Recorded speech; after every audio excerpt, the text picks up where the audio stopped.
But each person is tempted when he is lured and enticed by his own desire. Then desire, when it has conceived, gives birth to sin, and sin, when it is fully grown, brings forth death. So death comes from sin, and sin comes from temptation. Me and Donnie don't plan these things, but a lot of times the classes tend to go with the sermons, and I just think that's kind of neat. I think we're on the same wavelength here, so things just seem to kind of go together, because he talks a lot about sin today, and today we are going to be talking about temptation and how to overcome temptation, because Satan is constantly hurling temptation at us, and incessantly and consistently and continually. So how can we have victory? How can we take up arms and win the fight against temptation? You know, it's sad to me that I can't stand before you this morning as, you know, just someone who's like a temptation overcoming master. You know, I wish I could, and it's sad that I can't, because I've fallen to temptation far more times than I would like to count. But while I have had some dismal failures, I've also had some victories. I've also had some successes. And what I want to share with you this morning are 6 passages that have helped me. When I'm on my A game, when I'm having success, and I find, I feel like I'm doing pretty well, it's the principles that are in these passages that I seem to be living by. But whenever I am not doing so well, whenever I am suffering defeat, I find that it's the principles in these passages that I am ignoring. And so I want to share these with you today. The very first principle I'd like to share with you is found in Philippians verse 4 and verse 13. Philippians 4:13. Philippians 4:13. I can do all things through him who strengthens me.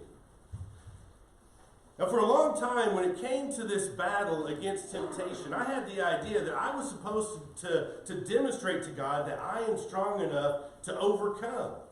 And having been strong enough and having overcome, I can bring that to God and I can show him what I can do for him. But the problem was that mindset didn't work.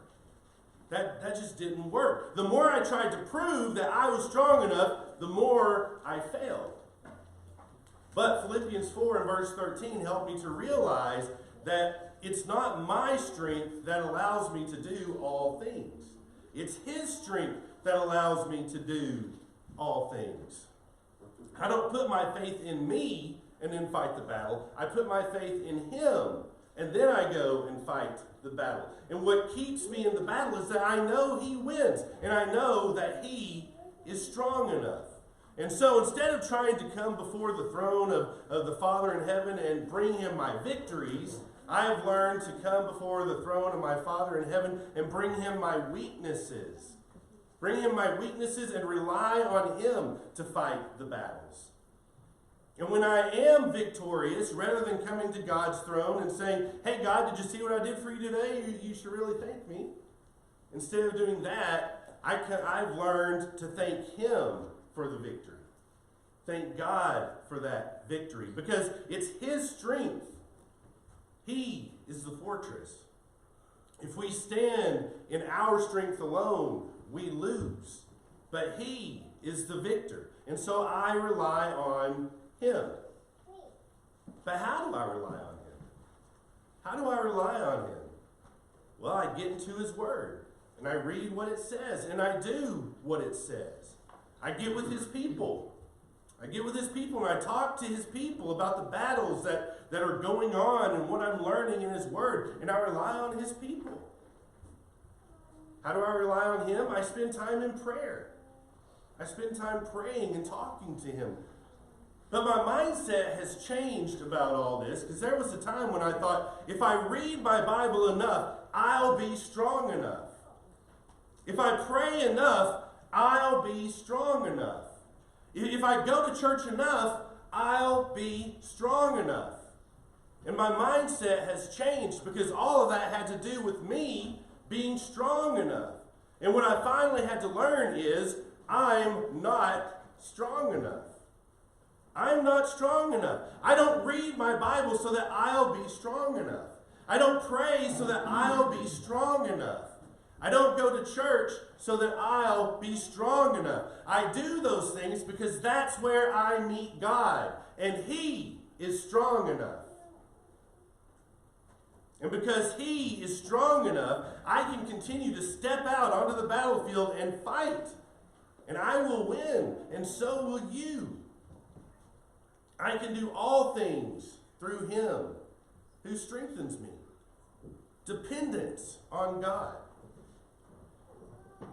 The second principle I want to share with you is from Psalm 73 in verse 25.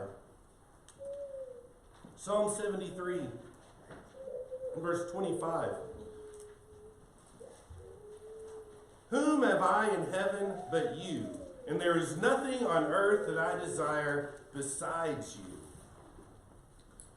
Whom have I in heaven but you? And there is nothing on earth that I desire besides you, God.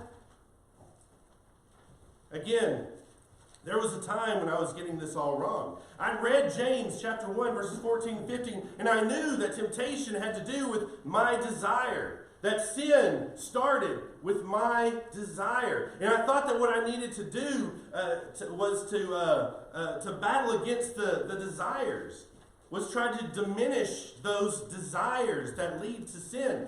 But there's a couple of problems with that. First, some of the desires themselves weren't wrong.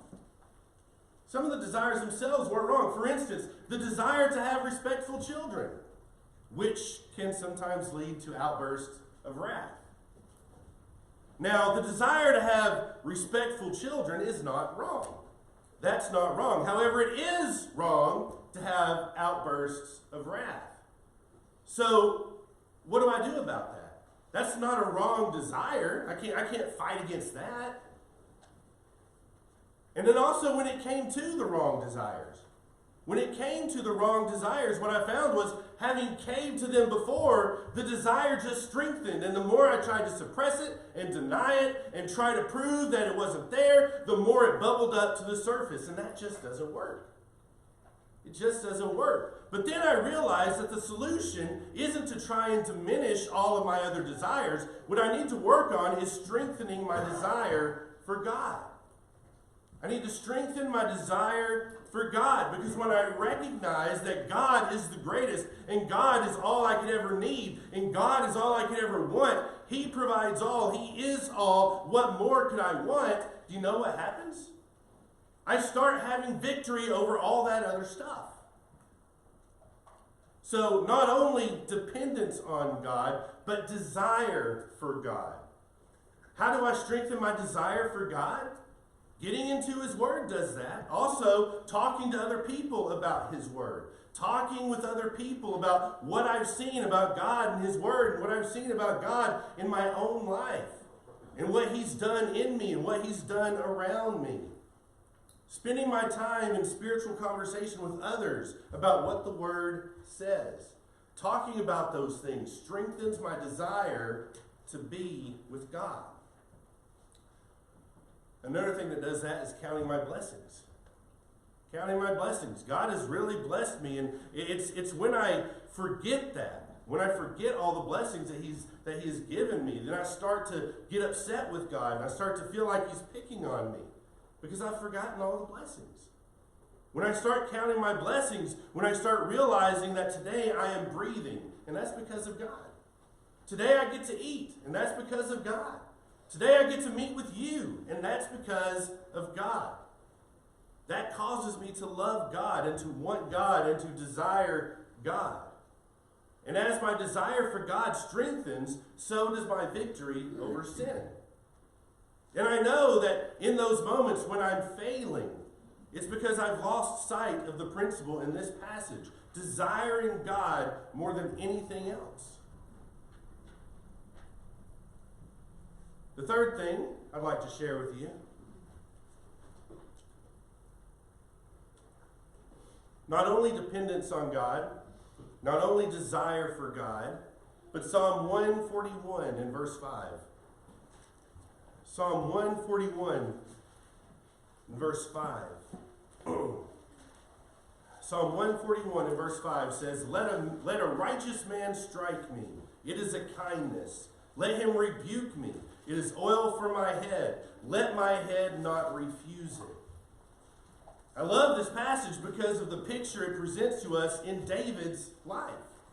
As David writes this about the righteous smiting him and how it's like oil for his head, he's actually bringing to mind two different friends that he had in his life, two prophets who were important to him. The first was Samuel, who anointed his head with oil in 1 Samuel chapter 16. And when he anointed his head with oil, he anointed him as king. He anointed him as king. Do you think that David liked Samuel? I mean, wouldn't you? Wouldn't you like Samuel? If Samuel was the one who anointed your head with oil, and because of that you were demonstrated to be the king that God wanted, wouldn't you like Samuel? Wouldn't you view him with fondness? Wouldn't you be glad that he was in your life? But then, there was the other prophet, Nathan. Nathan, who when everyone else was covering up David's sin, looked him in the eye and said, you, David, are the man. Adulterer, murderer, and God will judge and punish. Do you think David appreciated Nathan? According to Psalm 141 and verse 5, absolutely he did. He appreciated Nathan just as much as Samuel. Let a righteous man strike me. It is a kindness. Let him rebuke me. It is oil for my head. David said when Nathan came in and looked at him and said, David, you are the man, that was just as important to him as when Samuel came in and said, David, you are the king. And that's what I have to learn. I need righteous people around me. If I'm going to be victorious, I have to have allies who are going to help me accomplish the victory. I've got to get away from those accomplices who help me get into trouble. I'm not strong enough, and I rely on God by relying on his people. And I have to develop relationships with his people, with the righteous, who I give permission to smite and strike and rebuke. And I need to realize that that's just as wonderful as the person who taught me the gospel and showed me where forgiveness was. When I start isolating myself from righteous friends, when I realize that I don't want to call my friend about this particular thing that I'm doing now, I know that I'm choosing failure. I'm choosing defeat. But I'm choosing victory when I pick up the phone and I call my friend and I say, here's what's troubling right now. Here's where my temptation is. Here's where I need help. I need allies who can share my goals and struggles. I need allies that I can talk to safely and honestly. I need allies I can call when I've been defeated, who won't shame me and kick me while I'm down, but rather will help me get out of that shame cycle so that I can get back up and win the victory. I need allies who won't sit idly by when they see me spiraling down a sin cycle, but who will step up and challenge me. I need those kinds of allies, because when I have those kinds of allies, I'm heading for victory. Do you have those allies? Are you calling them? Are you talking to them? Are you confessing to them? Let a righteous man strike me. It is a kindness. Let him rebuke me. It is oil for my head. The fourth thing I found is in Proverbs 22 and verse 3. Proverbs 22 and verse 3. Proverbs 22 and verse 3 says, the prudent sees danger and hides himself, but the simple go on and suffer for it. You've heard the comedic definition of insanity, right? Doing the same thing over and over again and expecting different results, right? I've heard that. There's not too many of us in here who are newbies when it comes to temptation. And there's not too many of us in here who are newbies when it comes to falling to temptation. And yet, there are a lot of us who continue to walk the exact same paths and think that somehow, this time, things are going to be different. Somehow, this time, before I actually get to the sin, I'll stop. And this time, I'll be strong enough. And I'll walk right up to the edge, and I'll be okay. Have you ever done that? I have. Doing the same thing over and over again and expecting different results. That's insanity. How do we avoid that? Stop doing the same thing over and over again. And whether that means hanging out with the same people that we always sin with, or going to the same places where we always sin, or just having the paraphernalia around us that goes along with our sin, or maybe it means just being in the same circumstances where we always sin, or where we sin most of the time. Now, I'll tell you, I do believe that Satan lets us have victory from time to time so that we'll think that we are strong enough, and so that we'll stay on that same path that leads to destruction. And what we need to learn to do is just avoid the entire situation. I've been down that path before. I know at the end of this path is sin. I'm not taking that path again. I'm going to avoid it. I see the danger. I'm going to get away from that situation. I knew a guy who was a recovering alcoholic. And what he had to do, what he had to learn to do, is not carry any cash or any debit cards with him. Because he knew that if he had access to cash, or if he had cash, then he was going to be stopping by the liquor store on the way home. His wife wouldn't know he was spending his money on that liquor. So he had to keep cash away from him. I knew a guy who, when he was going to travel, he called the hotel every time to ask them to either remove the television or to lock down the pay-per-view just to make sure that nobody in that room could access it. He did that every time because he knew that that's where the temptation is. Every time I've gone down that path, I've fallen. I'm not taking this path again. I'm going to avoid the temptation. You know, it's interesting if you read 1 Corinthians chapter 10 and verse 13 where it talks about how God is providing a way of escape. Do you realize that in the 3 chapters around that, what Paul is actually saying to them is he's talking about going into the idols' temples, and he says if you keep going to those idols' temples, you're going to become idolaters. Quit going to the temples. You know, we tend to think that Paul's point was, look, it's really okay if you want to eat meat offered to idols. Go ahead and go to the temples, buy the meat, but you know, there's some weak people, so for their sake, don't do that. But that's really not his point. His point, by the time you're done with those 3 chapters, is, guys, everyone who's been tempted by adultery has fallen. What makes you think you're going to be any different? He's given you a way of escape, and that way of escape is stay out of the idols' temples. Because if you go in there, you're going to become idolaters, just like everyone before you has. That's his point. That's the way of escape. Just avoid temptation. Avoid temptation. And look, I get it. There are some temptations that are unavoidable. I get that. We've got to fight those also.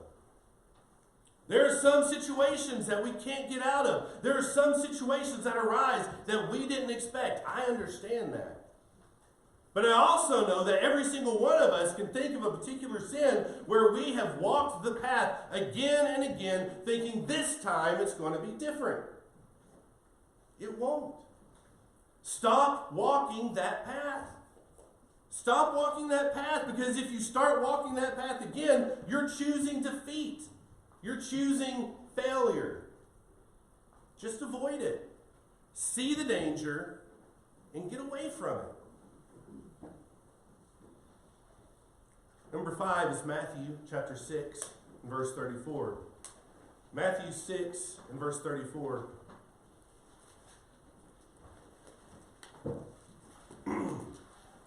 Matthew 6 and verse 34 says, "Therefore do not be anxious about tomorrow, for tomorrow will be anxious for itself. Sufficient for the day is its own trouble." One defeating thought that I have often had is, I don't know if I can do this for the rest of my life. I don't know if I'll be able to do this for the rest of my life. Whether I'm trying to develop a good habit or whether I'm trying to get rid of a bad habit, I get caught up in saying, I can do this today, but I'll never be able to do this for the rest of my life. I won't be able to do this for the next 40 years. I won't be able to do this for the next 10 years. I don't even know if I can do this for an entire week.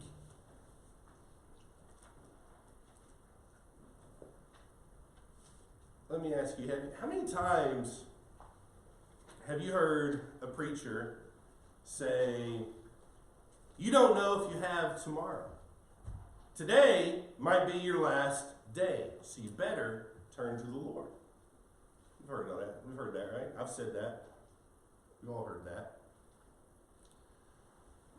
But often, in the face of temptation, I allow myself to fall because I keep thinking I have 100 more years ahead of me. But what if that statement that preachers often make is true today? What if this is my last day? What if the rest of my life is really just today? Wouldn't it be silly for me to decide to sin today because I'm thinking about that I have the next 10 years? When today is really all I have? So what I'm learning to do is to quit worrying about tomorrow. Quit letting tomorrow defeat today. If I make it to tomorrow, then I'll take up the fight again then. But right now, I have today. What can I do today? Today, I can fight. Today, I can win. One day at a time, this victory can be won. I don't have to let the possible future destroy my present. If I see tomorrow, I'll fight again then. But today, victory. Rely on God. I don't have to let tomorrow beat me. I may not be able to do it for the next 10 years, but I can do it today. I can do it today, and that's all I need. And finally, Hebrews 12 and verse 11. Hebrews 12 and verse 11 says, "For the moment, all discipline seems painful rather than pleasant, but later it yields the peaceful fruit of righteousness to those who have been trained by it." Hebrews 12:11. Many years ago, I came across a statement that I just really liked, and it stuck with me, and I think about it often. It says, "A year from now, you'll be glad you started today." A year from now, you'll be glad you started today. And I know that's true, because every bad habit that I want to get rid of, and every good habit that I want to start, I wish I would have started or stopped a year ago. So that is a very true statement. And it reminds me of a sign that John Maxwell said that he saw in a plant nursery, which said, "The best time to plant a tree is 10 years ago. The second best time to plant a tree is today." All right, I botched it. I didn't start 10 years ago. I didn't stop it 10 years ago, but I can do it today. I can do it today, and a year from now, I'll be so glad I did. When it comes to temptation, I've got to stop thinking about this moment over the future. What I need to start thinking about is, how am I going to feel about this tomorrow? How am I going to feel about this next week? When I look back on today, what am I going to wish I had done? And I promise you, because I've done it both ways, there's not one single sin that I've ever committed that I look back on and say, I am so glad I did that. Every single one of them, I wish I had avoided. And every time I had victory, when I look back on the times that I had victory, and I'm so excited that I was able to actually do that. Every victorious moment, every time I overcame sin, every time it was pulling on me and I really wanted to do it, and I turned away from it. Every time I did that, I'm always glad I did. So how am I going to feel about tomorrow? How am I going to feel about this a year from now? I read an article that said, if you want to be healthy, you need to buy your groceries online, and you need to do it 3 days ahead of time. Because if I'm buying for what I want to eat next week, I'll buy healthy. But if I'm buying for what I want to eat right now, I'm going to get junk. Because someday, we want to do the right thing. We all have plans on changing tomorrow. We're all going to get up early tomorrow. And we're all going to eat healthy food. And we're going to shun sweets and chocolates. And we're all going to exercise vigorously. We're all going to study articles that will enhance our careers. And we're going to stop losing our temper tomorrow. That's right, tomorrow. Tomorrow, we are going to be a force to be reckoned with. Tomorrow. Tomorrow, I'll overcome. But today, boy, it sure is pulling on me. What does Hebrews 12 and verse 11 point out? In the moment, all discipline. And I understand that in the context here, it's talking about God's discipline. But what he says here is all discipline, even self-discipline, is painful in the moment. But tomorrow, when I've been trained by it, it'll produce peaceful fruits of righteousness, and I'll be so glad.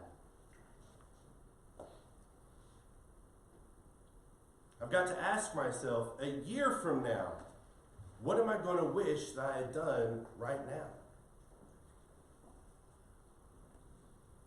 And when I'm thinking about that, I'm choosing victory.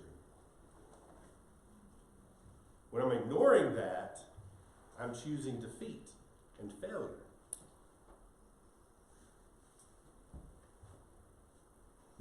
Now, I don't always follow these passages and live by these principles. But when I do, that's when I have the victory. And when I'm forgetting them, that's usually when I'm having defeat. Jesus gives victory, and this is the way that he gives it. So will you rely on him?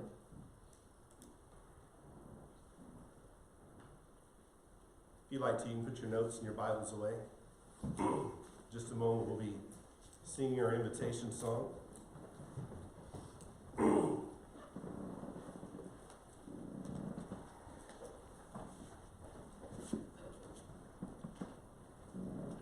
Again, when we're done here in a moment, I'm going to be probably heading out, but I guess I won't see y'all for about a week.